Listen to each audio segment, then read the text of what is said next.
So welcome everyone. We are going to honor people's arrival on time, so thanks for coming.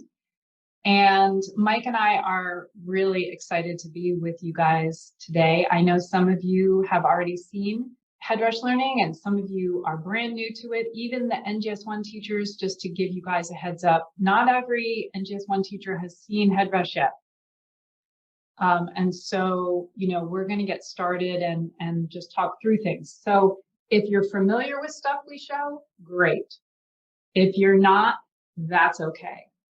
One of the goals of today is to have NGS 1 teachers think a little bit more concertedly, if you will, about whether or not you would like to join the Headrush pilot.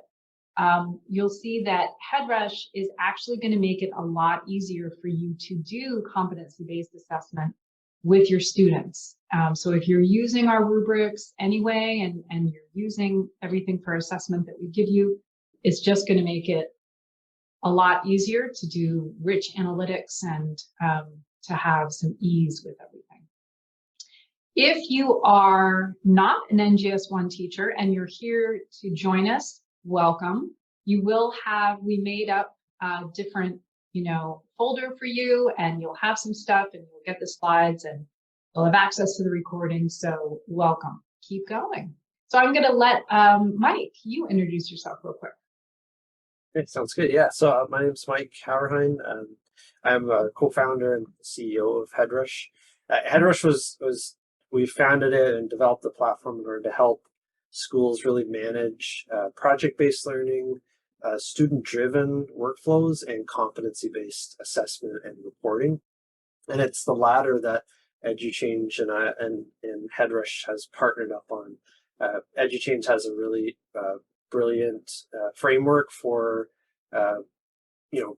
for science education, but also for assessment and competency-based management. And Headrush is here to basically help manage that process and help create insightful reports and hopefully help make your lives a little bit easier in how you go about kind of managing the process. So we're kind of excited to partner up, and we're really excited for this pilot, and hoping to learn from you all as we do it, and hoping to solve problems for you too.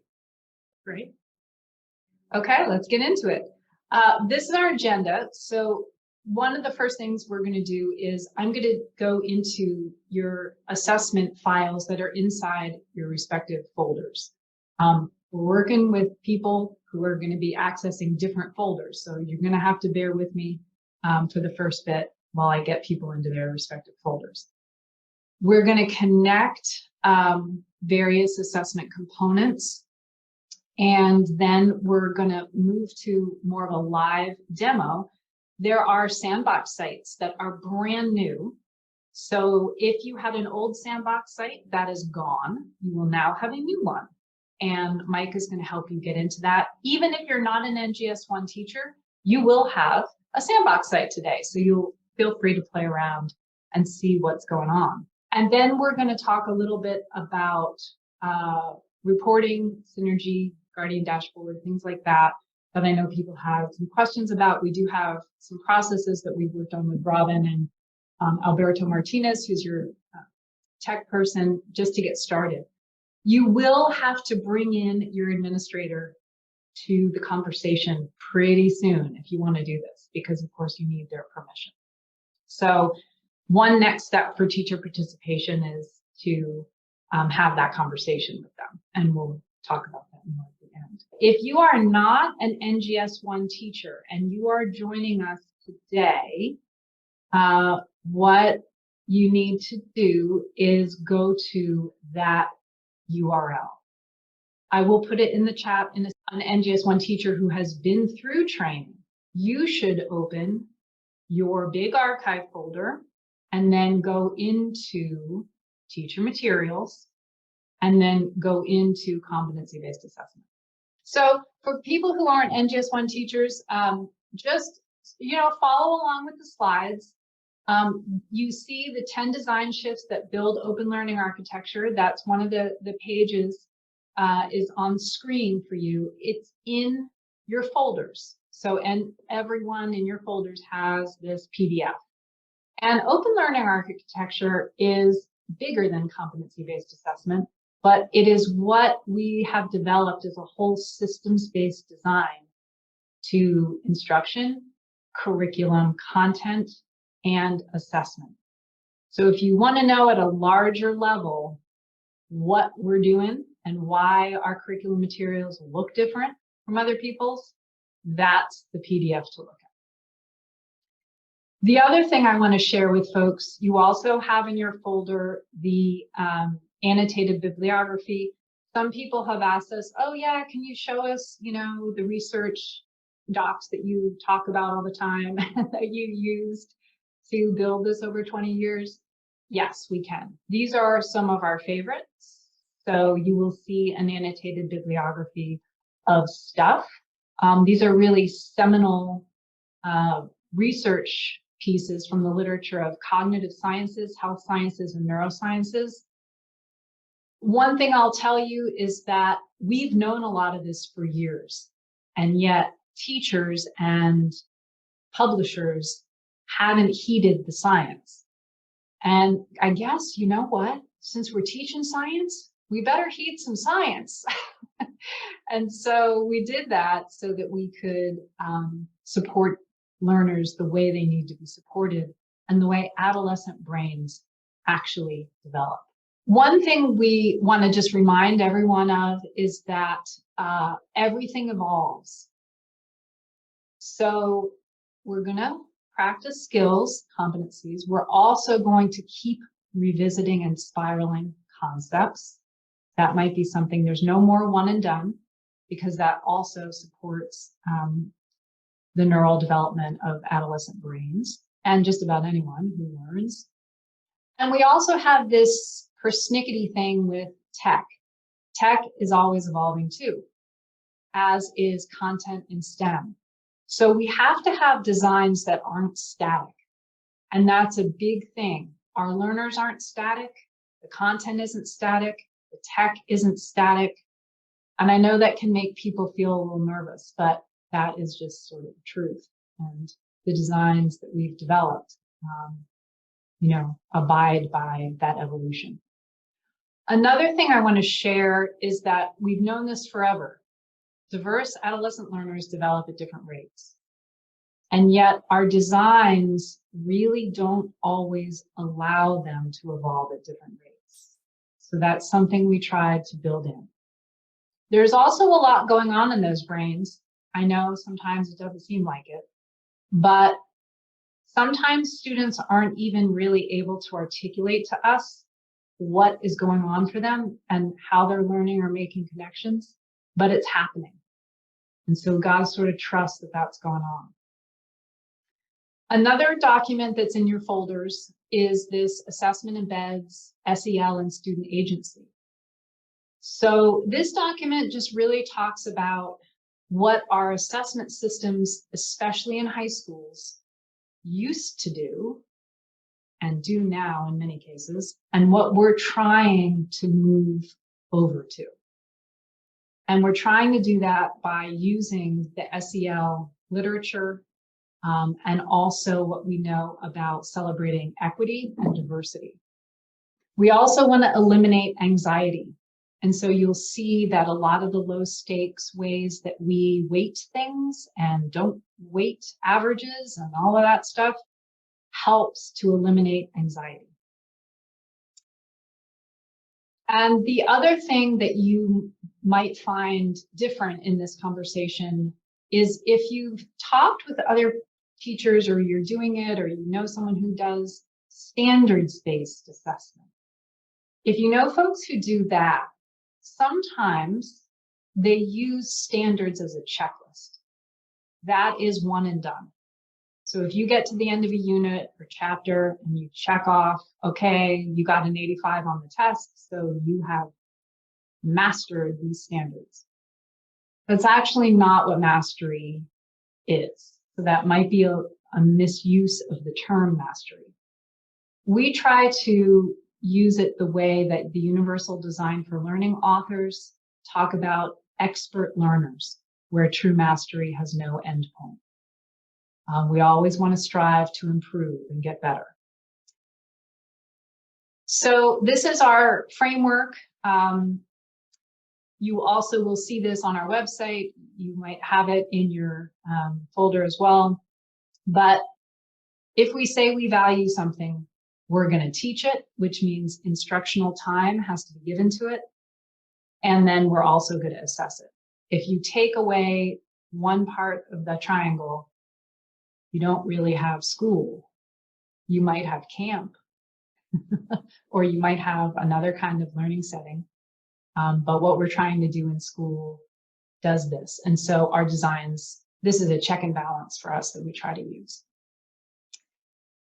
Okay, so let's get into the folders that you're in with competency-based assessment. Just stay there, and we're going to connect various assessment components. So for NGS 1 teachers, if you could do me the favor of opening the rubric for assessing STEAM conceptual understanding. Conceptual understanding, that's the master rubric I'd like everyone to open. If you can't find that or something like that, please type in the chat. And for others of you who are in the other folder, just sort of hang out for a minute, just look at the slides, and we're going to explain what these are. So conceptual understanding in our framework is one of 4 large sets of competencies, or sort of big buckets, big competency sets.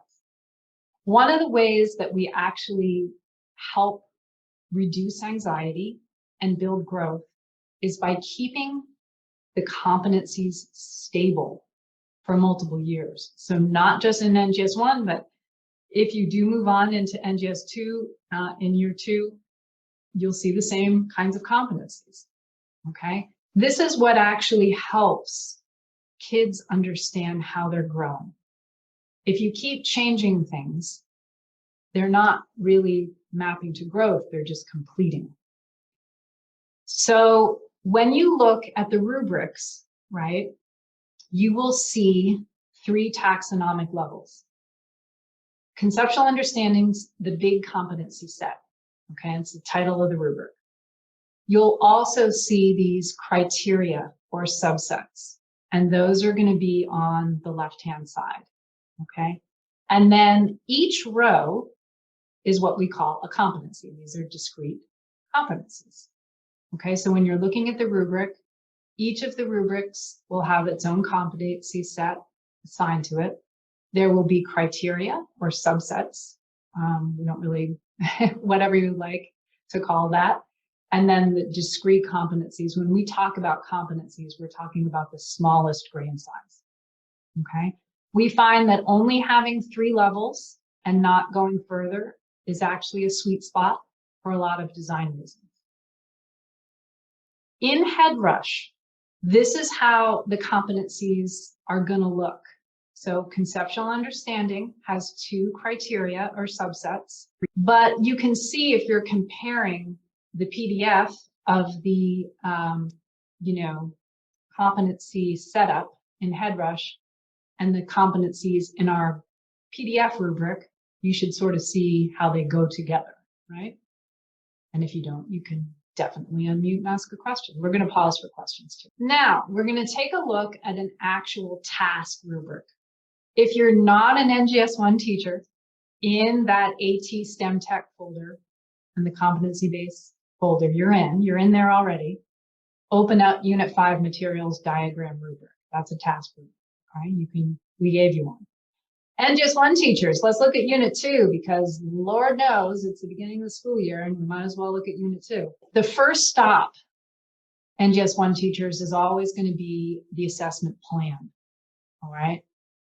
There are going to be separate Google Docs provided to student that provide student assessments.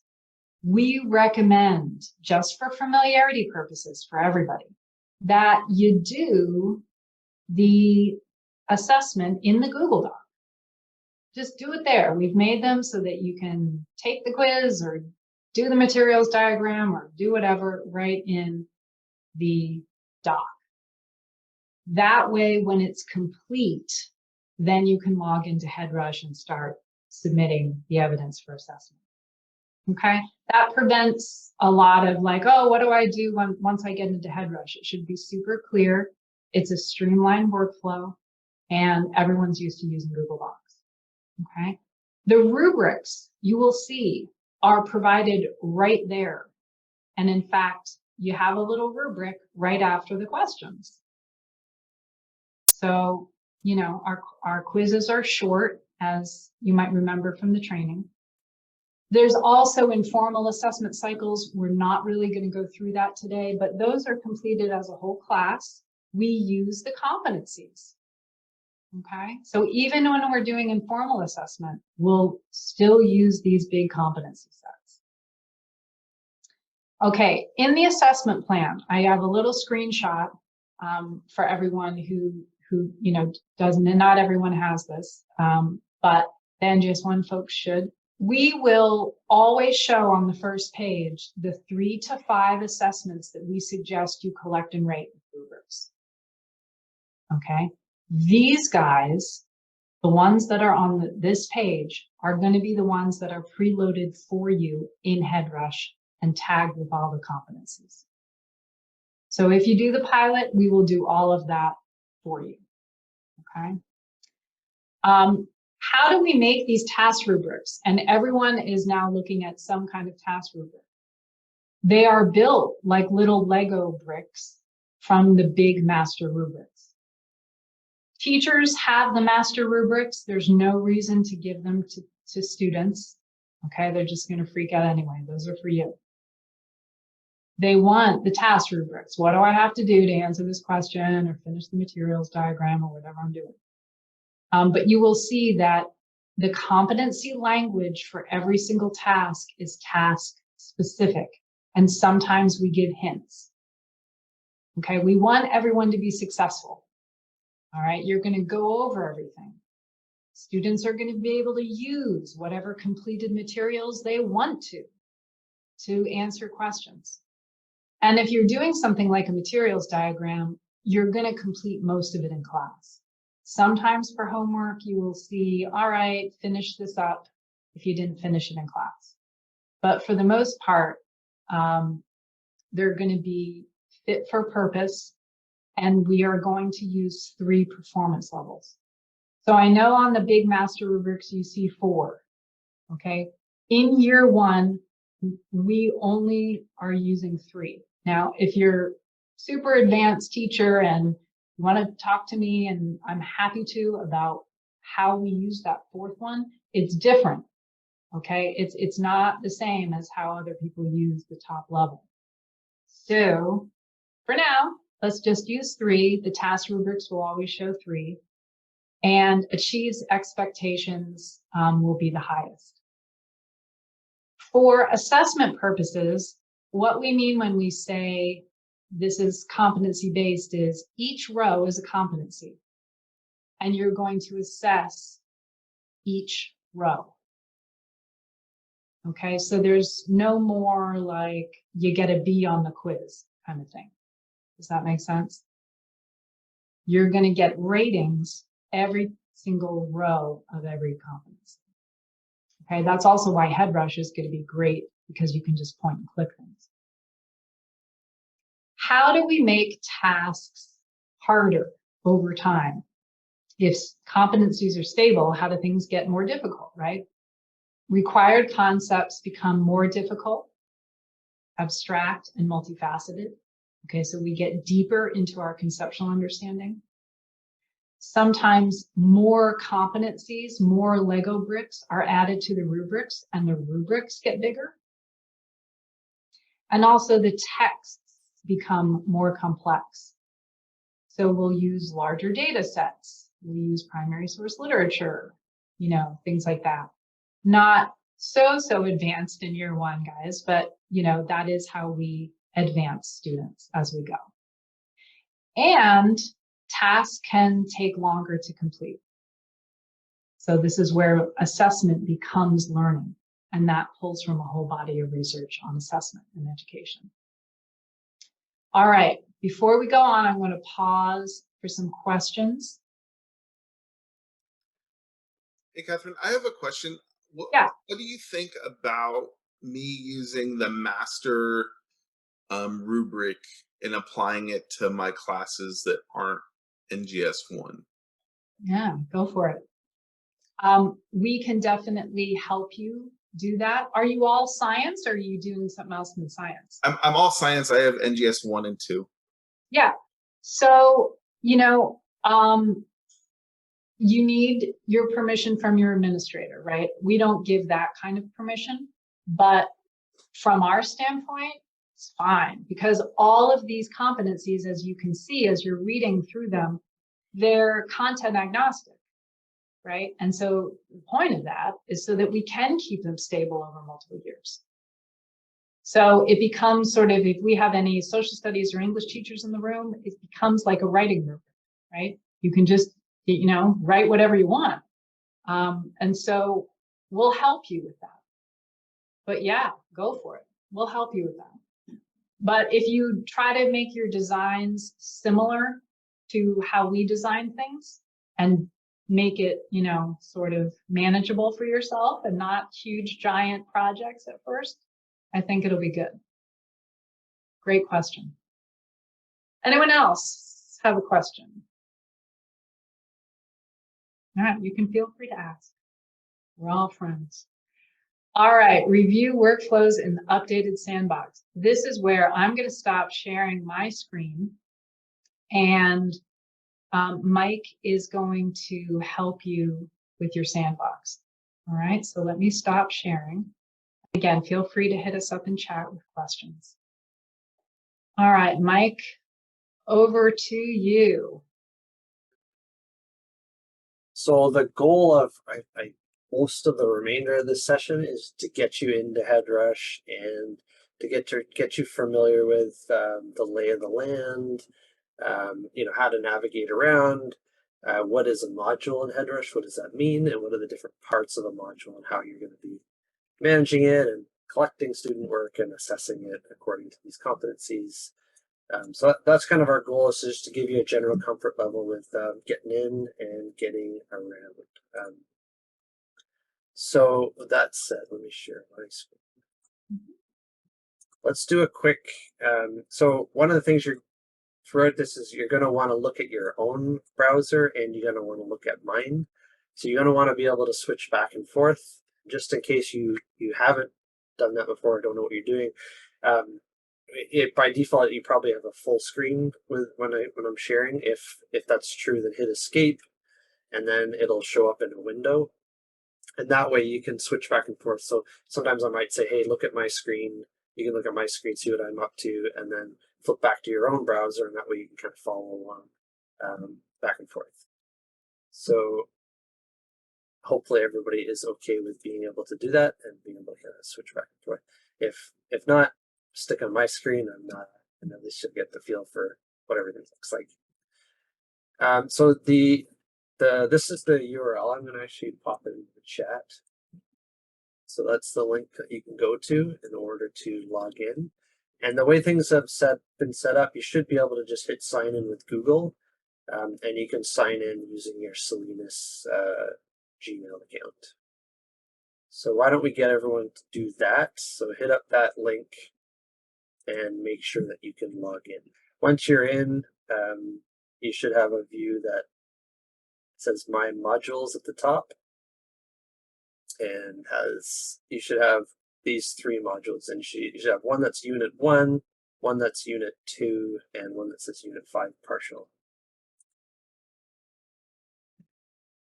Conceptually, Headrush has roots in managing project-based learning and student-driven project-based learning. So it's a little different. One of those differences is the big container for learning isn't necessarily a class. You'll see reference to classes and stuff here and there, but for the most part, you're going to be dealing with what we call a module. And a module can be a project. It can be a bunch of different things. In this case, the modules are going to be the individual units that EduChange has prepared for this NGS 1 science curriculum. So these units, when you log in right now, these are all just sandbox. They're just pure demo. You'll see students in there. They're just demo students. When we're fully set up and running, this will be pre-populated. You'll have your units. You'll have a unit per section that you teach, and you'll be able to kind of manage them accordingly, and they'll all show up as different modules. This is kind of a pattern you'll see in different places in Headrush. If you see this arrow on the side, a lot of times that's give you some options for either filtering or searching, or kind of changing up your view in different ways. So that can be helpful if you you'll have a lot of modules as time goes on, and maybe you want to see all the ones that are already complete, so you can kind of play around with the filters with things that are maybe in different stages. You have a list view, so if the card view you don't like, you want to have a more of a list kind of style. That also is helpful once you get lots of different modules going. And then there's other options down here that you can use to kind of filter and sort. So that's kind of your My Modules. I'm going to show you my students a little bit later. So for now, we're going to actually dive into a single module. Any questions so far? Okay, so let's go in. So yeah, you guys can poke around these kind of sample modules in here. We're going to go into Unit 2 first, and then we'll go into that Unit 5 one later. So when you first go in, you'll see there's a couple different sections up top. So the overview is exactly that. Has some kind of details about the overall module itself. So what that module is all about. Any of these fields you see here, you can kind of click in and you can edit them. So they're all kind of pre-set up for you, but you can also go in here and you can make changes and customize it as you need to. So you're not limited to kind of exactly what's been pre-populated. So that's just the kind of general description.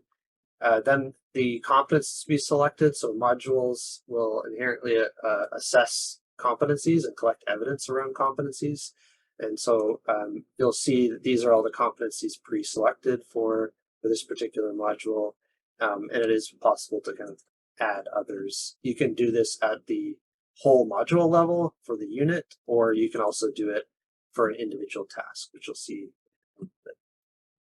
Mike, if you could just pause right there, I want to show them something. So you see these little titles, these little short titles of the competencies, and just one teachers, those are going to be the bold-face little short titles that you see in your rubrics. You will see those in the master rubric, and you'll also see them in the task rubrics.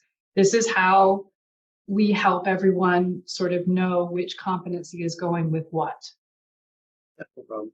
If I just show you here, if I open this setup, then this is mirroring the structure that Catherine was talking about earlier. So as you go into each, the competencies are kind of divided up into kind of like folders, and so this is kind of one way that you can kind of browse and see the competencies that are available. Other important thing on this main page here is who's involved. So there's a couple of different roles for modules. For the most part, you are going to be the creator and the advisor. Creators are the ones that are adding tasks and managing it. Advisors are basically the teachers that are going to be assessing, and then learners are the ones that are participating, submitting evidence, and being assessed. So you'll see when you look at your module, you'll see you in as the creator and advisor, and then you'll see a bunch of our demo students in there. Everybody has the same demo students. So some of them, these demo students are going to get pretty busy once we start doing live things. So that's when it's fully kind of up and running, it'll be basically you as the creator and advisor. And then for each of your classes, you'll have a different copy of this module. So this list is going to show, say, period 1, and then you'll have another period 2 module, for example. It'll have your period 1, period 2 students in. And then these are just kind of some details that you don't have to fill in, but you can if you want. If you want to plan when your units are starting and ending, that's something that you can add in. So that is the overview. If there's no quick questions, I'm going to move on to the main part, which is the task board. So this is essentially where all the details are set up. Learning is kind of laid out, and where all the quizzes are pre-populated. like I said, going back to our roots in project management or project-based learning, this is actually set up like you might manage a project. So they're called Kanban boards, this task board. These columns are all customizable. I can rename the title of them. I can move them around as needed, and then I can add tasks. And tasks are basically outlining resources students need to access, and then also work that needs to get done. And ultimately, tasks are where students are going to submit evidence, and you are going to assess the competencies and give them feedback on that evidence. You'll notice there's a little eyeball here. So right now, if a student were to look at this task board, they wouldn't see anything because all those columns have been made invisible. And this just gives you a way to open up things as you need to open them up. So you can just kind of see what they'll see by just changing the detail level here in the toggle on the upper right. If you get here and you see nothing, then you might have clicked on that previously. It'll remember your settings. So just remember that these little icons up in the upper right here. So in order to make it visible to students, you can just click on this little menu at the top, and then you just hit Make Visible. And now that quiz is accessible to students. They can actually see it, and they can go in and access what they need for the question and submit evidence. We'll go through the evidence part in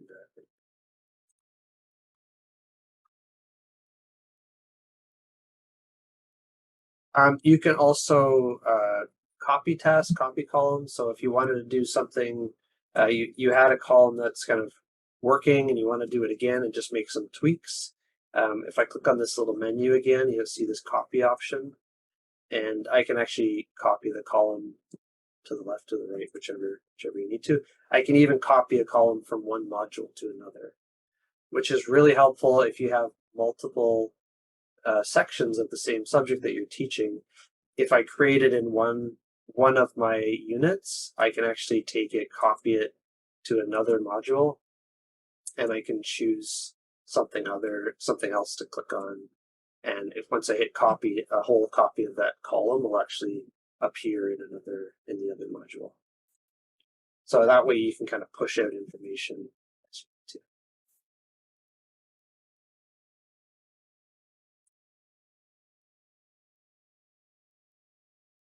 So we open up a task here.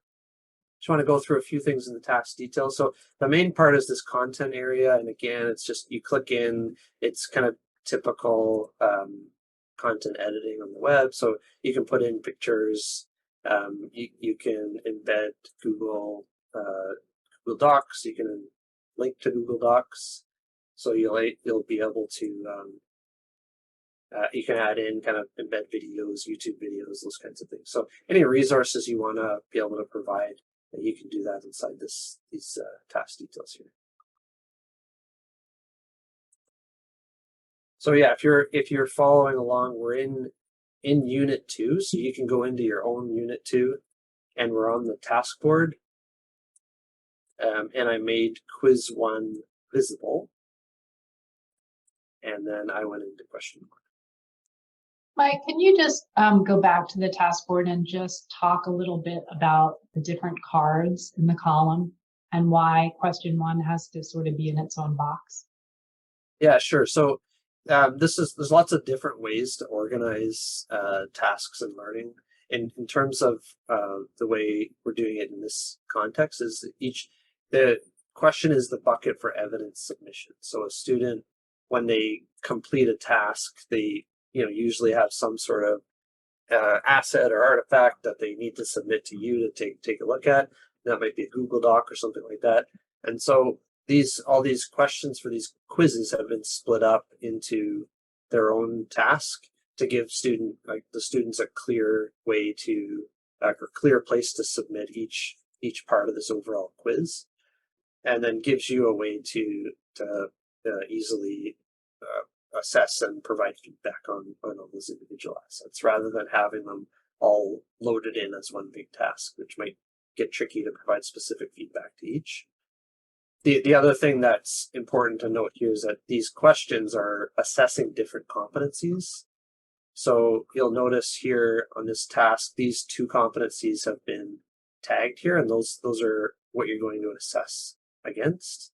If I go into a different, like the second question, for example, it's going to be different competency.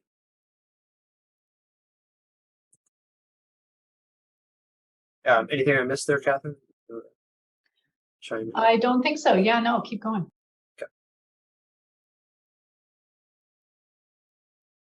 So like I said too, you can, if you're creating your own tasks or editing any of these tasks, then you can select, you have this competency browser. When you open it up and you're in a task, it's going to first be showing just the competencies that are already been tagged in this overall module unit or unit module.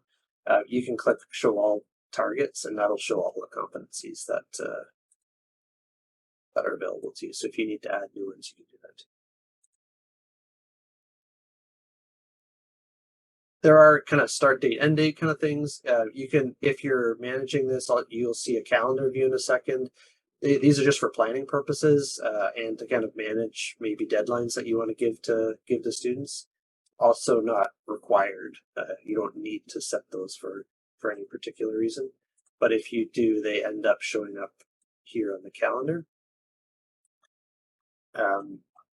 You can also, it's a little bit confusing admittedly because it doesn't show you which column it's in here, but you can also plan things by dragging them out. So this will set the kind of start date and on that, or due date, sorry, on that task.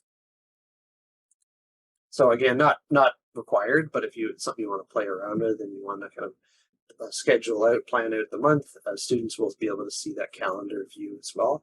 And it's just basically another view of all these same tasks. Just one thing as we're talking about quizzes, folks. The quizzes that we have in the program are all sort of pop quizzes, if you will. So they are not going to be listed inside the student docs. We do that to allow teachers the flexibility of maybe giving a quiz to one section and not another, or waiting a day for one section, and all of that. So it doesn't fall in the flow in the student doc. It is in your pacing guide. So it will say give quiz 1 and allot time for it and things like that. So why are they unannounced? Because kids aren't studying in the way we traditionally think. We're not having students memorize definitions, and they can use all their completed materials. So it truly is a moment in time where we're asking students to perform and sort of see how they fare. If they're participating in class, if they're moving ahead, then, they'll be good. All right, thanks. No problem. So the only other thing I haven't mentioned here is kind of minimizing. You saw me minimize this column that I added. So that's different than in being visible or invisible. That's just if you have lots going on here, you're just minimizing it for yourself. So that's not changing the view for a student. And students can do the same thing too. So they can minimize the things that aren't maybe relevant at the time. You can also just say, minimize everything but what you're looking at, or so it gives you just a little bit of way to manage it if this task board happens to get big. Now, we want to get you guys to do some things. So basically, if you're, once again, you're in Unit 2, you're in the task board, this column that's called Strand Map Questions. So if you go to there and open up the first task, that'll give you like a little exercise that you can do, which is basically going to have you create another task for your students to do. So why don't you head over there? And basically what you're going to do is you're going to grab one of these questions, whichever one you wish. So I'm going to go in and just copy one. And then go to one of these tasks have already been added, or you can kind of add your own. and then you're gonna put the question in here. Actually, we'll just to give you kind of a familiarity with creating a task. And then also, show them how to add the competencies too. Yeah. So when you're in here now, what you want to do is click on requires evidence to open up evidence, and then assessed should be on. So you want to make sure that it's an assessed task, and then you want to select whichever competencies are relevant. I don't know which competency is relevant for this particular one. Yeah, we generally just suggest to teachers for the strand map questions that you use the conceptual understanding competency set. Usually that'll give you what you need. You might go into communication occasionally. You might also go into investigation and design. But for the most part, you can probably create your task rubric using one of the conceptual understanding competencies. Is there any questions about creating a task and what some of this details mean or anything like that? So basically everything so far is just about setting it up and making sure that what you're actually going to do and giving your students a place to go to actually put evidence. In the next bit, we're going to get to what Ashley just asked about and talk about where they have submitted evidence and what you do to deal with it.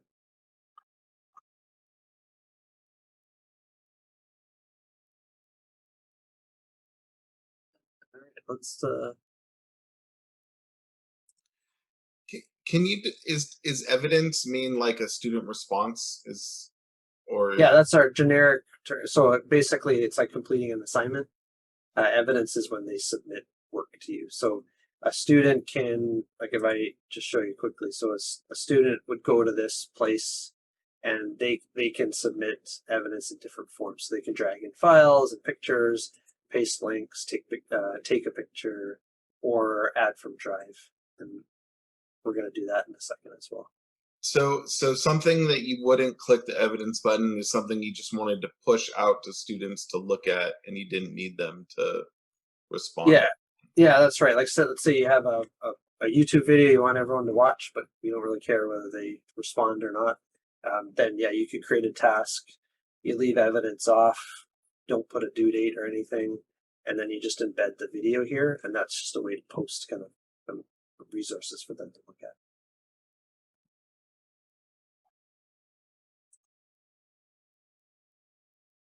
One thing I'll point out too that I didn't is you can give yourself some breathing room by hitting the expand or kind of more minimal view. So by default, I think it looks like this. Good idea to hit the expand button and just give yourself a lot more room to see things. All right, so let's, if you hit the back button, then it'll take you back to My Modules. If you ever need to, you're in the modules here. There's also the menu at the top. You can hit Dashboard. That'll take you back to where you start. And then we're going to open up Unit 5 Partial. And in this one, we have, you're probably going to open up on the overview and then go into the task board. So this one is a uber simple one. Obviously, it's just one column, one task for student to complete. The live Unit 5 is obviously going to have a lot more. But we preloaded some content in for each of you. So you'll notice here, this is the task as set up. You'll notice these numbers down here. So this actually means 24 of them, 24 out of 29 students have not yet submitted the response to this one, and 5 of them have submitted evidence. So you'll see that. There is a kind of a overall workflow that I'm going to switch over here to show you the explanation.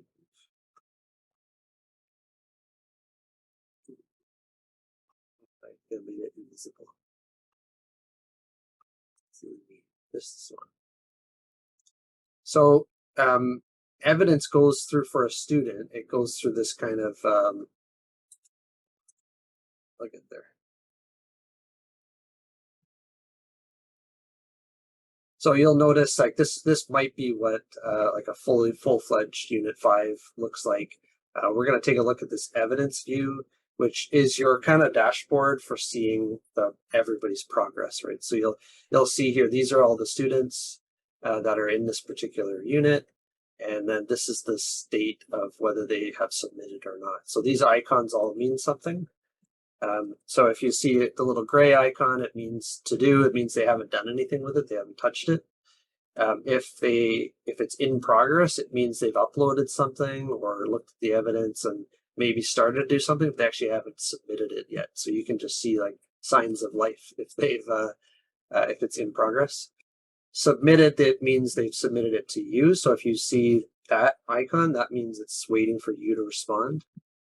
And then from there, you'll see you have a choice once you've given feedback to mark it as needs review, which is a way of indicating to the student that you want them to change something or resubmit something, or you can mark it as complete, in which case it's considered done for them, and they won't have to do anything more. So remember that's a kind of workflow that that all tasks go through for students. So jumping back to this live site, and if you go into your own Unit 5 partial, you'll see the same thing if you click on taskboard, and then you're going to click on the evidence view right here. And that'll give you just this one column, but you'll see all the students listed, and then you'll see these 5 that have actually submitted something. So maybe there'll be 30 here, maybe there'll be mixtures of things, but in order to start assessing, you can just click on the first one. So we click on this little cell here, then that'll take me into Adriana's evidence. And here, this is the Google Doc that she submitted. I can open that up. If I want to edit the document or provide comments on the document, you can do that here. You'll have access to it. But this is where you can review what they did and decide how they did. And then when you're ready, you click on Assess. And these are those competencies that were already pre-selected for this particular task. And you can decide where they are. So maybe they're approaching expectations and everything, or maybe they've exceeded, or maybe they have insufficient evidence. So you decide where you want them to be on this. You can provide an individualized comment here as part of this task assessment. And then when you're done, you can hit finalize and complete. And basically what that will do is save the assessment, make it available to the student, and then mark the status of the task for them as complete. So that's one student. When I'm done, I click next, and I can go to the next student, do the same thing, review their material, click on assess, decide on what level I want to put them, and then finalize. So I guess, I mean, one thing that's maybe important in that is that as part of this pilot, your requirements for putting grades into Synergy is less. So what our understanding is anyways, your requirement will be to report a single grade at certain intervals throughout the term, but you don't need to put all of these details in Synergy. You're only worried about the kind of term grade, which will be boiled down into a letter or percentage depending on what the district says. So you're going to be working in Headrush, but you're not required to kind of keep 2 books if that's what that concern is. So any quick questions about that? So far, so good, hopefully. So all of these individual, so you can imagine there's be quite a few tasks, across the thing for each student. All of this stuff ends up getting accumulated in the assessment area. So this is where, for the entire unit. So the task board is dealing with all these individual tasks. And then if I look at a given student in the assessment area, then I can start to see, should be down here. So for example, that one task, assess this one competency. If competencies are going to be assessed multiple times within a given unit, they're all going to accumulate here and basically give an overall unit assessment of that particular competency. So that all gets accumulated in this assessment area that students also have access to, so they can see these kind of assessments. They can see kind of everything rolled up together, and there's also an area that comments can be made. So these are, again, comments for the module itself, and they're a way for you to say how they're doing on that entire unit and give kind of feedback as time goes on. Now there is a way from here to be able to give kind of more global comments. So let's say you want to be able to give everybody a general comment and then an individualized comment later for a student. If I go back to this kind of assessment listing, we have a way of batching basically some of this assessment reflection work. So I can either choose a bunch of individual students, or if I say assess all, I can actually add in a comment here. So maybe after the first task, you're noticing certain things that are related to certain competencies. This is a place where I can go and note that and kind of push that comment out to everybody. I'm just going to put it in soon.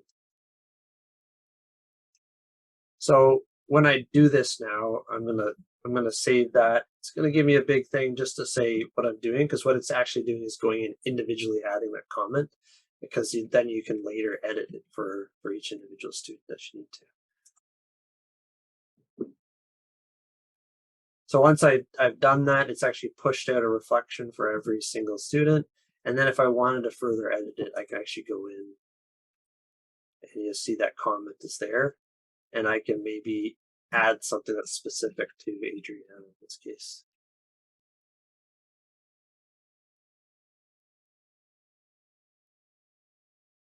Any questions about that? Let's say I did that on the first task, and then the second task I noticed something else, and I also want to push that out. I can do the same thing, but I can append to that single comment.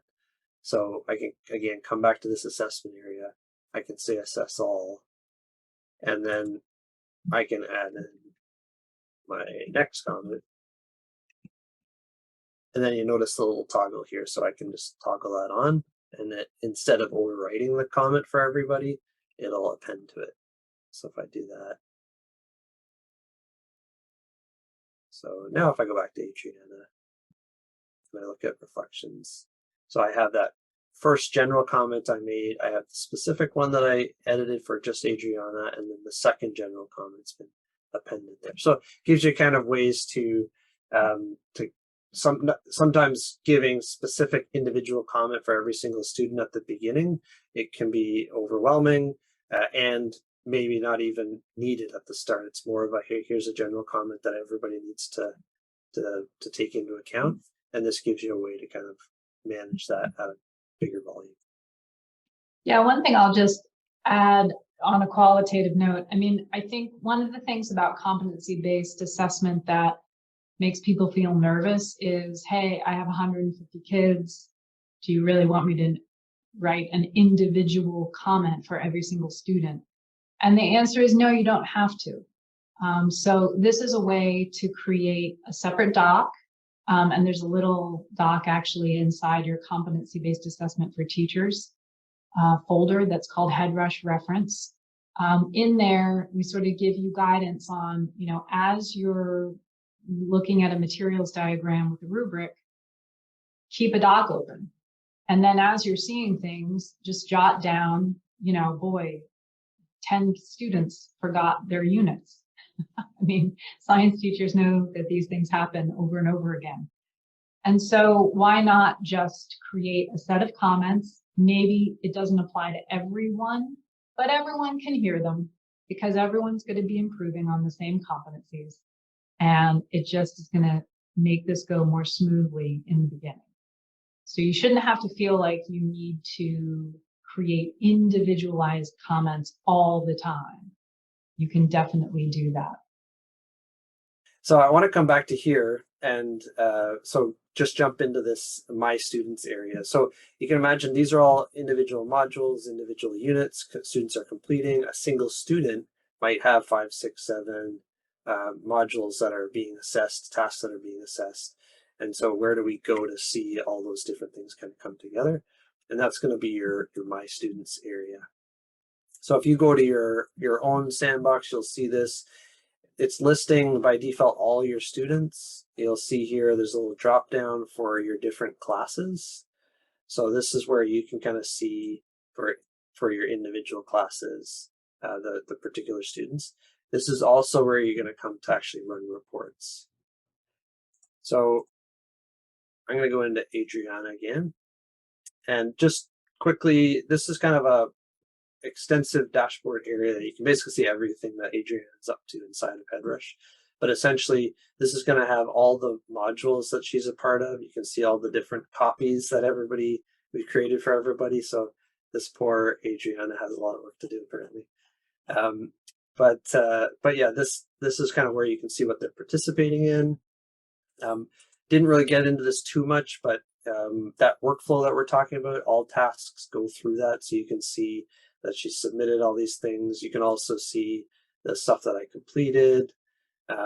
So you can actually see across all units, what they're up to, and you can actually see individual activities. So if you ever was curious, you can go here. We can see that an assessment's been made. Lisa did an assessment here. We can see how she did, and this just gives you kind of a stream of all the things happening in Adriana's life in Headrush. So that's something there to kind of play around with. Then we have some specific reports that are about this curriculum. So this is where you can come to run a report for an individual student. So I can run, let's say, the progress report. What's in the sandbox right now is just really a sample, just to get you an idea. But this would be running for Adriana, and it would give the kind of calculation for where they are grade wise, but then also kind of this breakdown of all the assessments that have been done. And there's one that's meant to ask as a progress report, and act as a progress report, and then there's a quarterly report and a year-end report, which will all have kind of some subtle differences that help summarize all the competency work that's been done. Just to kind of, we have a video we can kind of share that's from the student perspective, but just to address John's question, that it's basically looks very similar. So one of the principles we had in building everything was to make sure that advisors and students see the same thing. So a lot of what you're seeing here, the students will see a very similar view. So you can kind of be confident that what you're building, they're not seeing something totally different. They're going to see something kind of very similar. They'll have access to similar things with some tweaks where appropriate. So that's for an individual student. You'll also notice here I can quickly navigate from student to student. So if I'm looking at activity and I only want to see assessments, I can actually jump from Adriana to Alberto, and it'll see that view. If I'm looking at modules, it'll do the same thing. I can kind of next my way from student to student as well. So trying to give you kind of flows for being able to see things and get through reviewing things fairly quickly. If I go back a level though, if I go back to this My Students view where I'm showing a list of students, this is where you can run reports to summarize across a list or group. So I can say, all right, for my period 1 class, I need to do my synergy grade input. I can go to this report. We're going to have a specific report available for you that you can run for whatever time frame you need to. And that'll just give you a ultra simple bunch of names and a bunch of grades that you basically could bring up Synergy in another browser window, and you can say, okay, Adriana's an A, Alberta's a B, et cetera, et cetera. Yeah, and so we have discussed it with Robin, and just also based on what your requirements are for Synergy, The easiest way to do a pilot in Headrush and not have double books is to create one entry called something like NGS1 class grade or something like that, as if it's just one assignment in Synergy. And then you just keep overwriting the grade every 2 weeks. Because the district requires that you update Synergy every 2 weeks. So the grade might not change, right? If Adriana is getting an A, she might still be getting an A every 2 weeks until you finally have a quarter grade. And then that column will be done and it'll be quarter one. And then the next quarter, you'll have another column in Synergy. That's going to be the easiest way. So there's just literally one assignment in Synergy. You overwrite it over and over again every 2 weeks. And, you'll need to put a number in because Synergy wants a number, but we don't know exactly what number you guys need. We think that 85 is a B, but that's something for you to discuss and also let us know because we have to also know what your number is.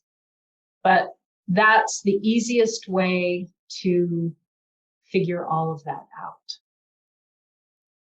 Just have one column in Synergy and every 2 weeks go in, and most students generally will be getting Bs. So that 84 or 85 or whatever it ends up being, you can just populate it all at once and change the few that you need to change. So I hope that answers that question. I think Lisa has a question. Yeah, go for it. Yeah, I was wondering, when you get the report that says like the A, B, C, D, what format is that in? Because I imagine if I have an Excel sheet set up, I just copy the column in and have it formatted to like highlight red if it changes, then I can do it super easy. But if it's like a PDF and I can't really copy and paste easily, then that might be difficult. The easy answer is we can make it whatever you guys feel is the best. So right now it's showing as a PDF, but it can easily spit it as a spreadsheet or something like that too. That would be helpful. Yeah, absolutely. Yeah, and I mean, this is the point where I know we have to wrap up. There is a document inside of your competency-based assessment folder, which if everyone can just go in and find, you're not going to need to read it right now, but it says Headrush reference for participating teachers. On the first page of that, it gives you instructions about, all right, I think I'm ready. I want to talk to my administrator about joining this pilot. Not all NGS1 teachers have to do this, so it's just, up to you. And there's a process. The process is basically this.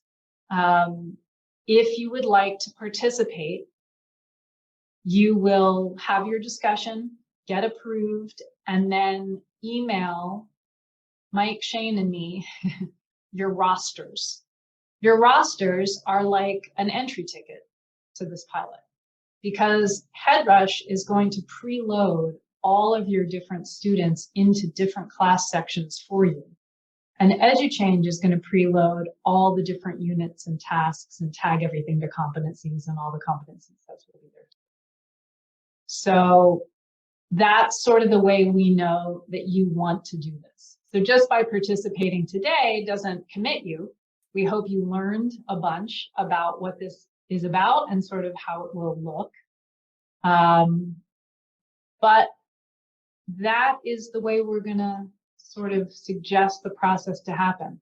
But we can approve you, right? You have to get your administrator approval. So the other thing I'll just throw out there will be lots of support available for both Headrush and all the curriculum for the entire length of the pilot. So if you feel like, hey, this is intriguing, but I'm not really sure about all the details, we'll be basically by your side the whole time, helping you through it. Yeah. And we expect that people will need that. It's not any, this isn't meant to be the only video recording you're going to watch on this without any help. Any comments for the brave folks who stuck with us till the end? Did you say the document was that has like our to-do next steps? Yeah, it should be in the teacher materials folder, and then inside your competency-based assessment for teachers, there's a doc that says Headrush reference. Yeah, cool. I'm glad it's there. And Ashley, you should have that inside the same folder in your folder as well.